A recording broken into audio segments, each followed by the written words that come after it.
He says to Marilyn, why can't you ever be on time, please, for the love of fuck? And she says, oh, you have the word in England too.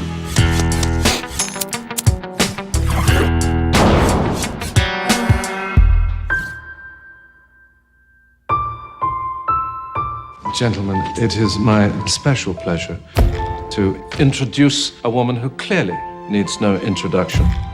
A very great actress on her first trip to London. Marilyn, is it true you wear nothing in bed but perfume? Oh. Darling, as I'm in England, let's say I sleep in nothing but Yardley's lavender. I've heard a lot of accolades for you in this film, so I wanted to add mine. Thank you very much. Fucking brilliant. Thank you. Somebody had to say it. I needed to be the guy. Well, I must say I had the thrill of finally with, for instance, his look. I don't look anything like him, but we put a prosthetic chin piece on, which we decided on. We did 2 or 3 versions of it, and the first one was like that, the second one was like that, and we were so nervous. It was the night before we started shooting, and we found one that just settled, and it gave us the cleft chin. And I'd been frustrated, and my head had been down and everything, and they'd been plucking and pulling and this and that, and they're doing the arched eyebrows, and they're putting extra makeup on for his theatrical look. And I literally did one of those where I sort of, I looked up, and then I arched the eyebrow, and then I started to talk a bit like him.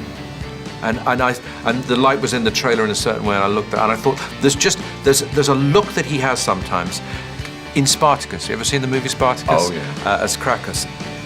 And I'd watched it just before that, and he has a line to Tony Curtis. Is it to Tony Curtis? I think it is, where the line is, I'm not interested in glory, I'm interested in Spartacus. And he pulls one eye up, and he does it very quietly and says, I'm not interested in glory.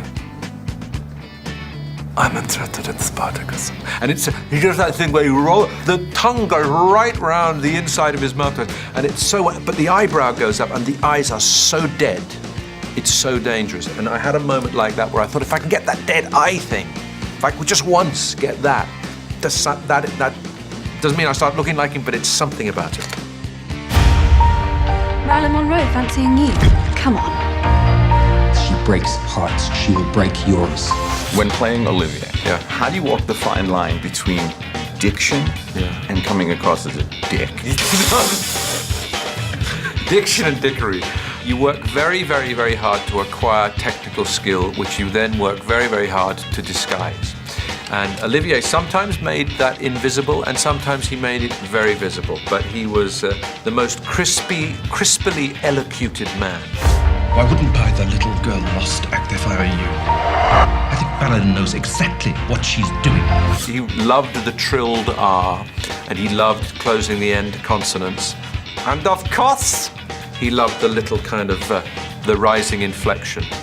So he was a master of playing the instrument of his voice. He liked as much color in it as possible, and it's very idiosyncratic. This story describes a miracle. Miss Monroe? Marilyn is not ready.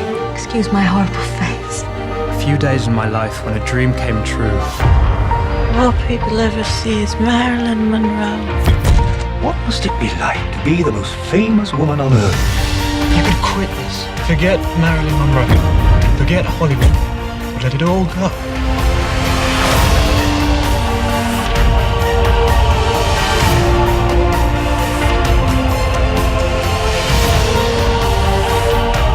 First love is such sweet despair, Colin.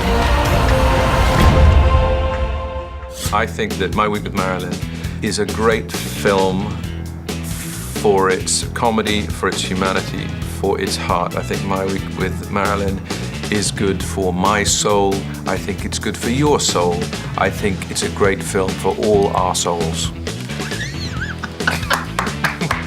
Who's your daddy?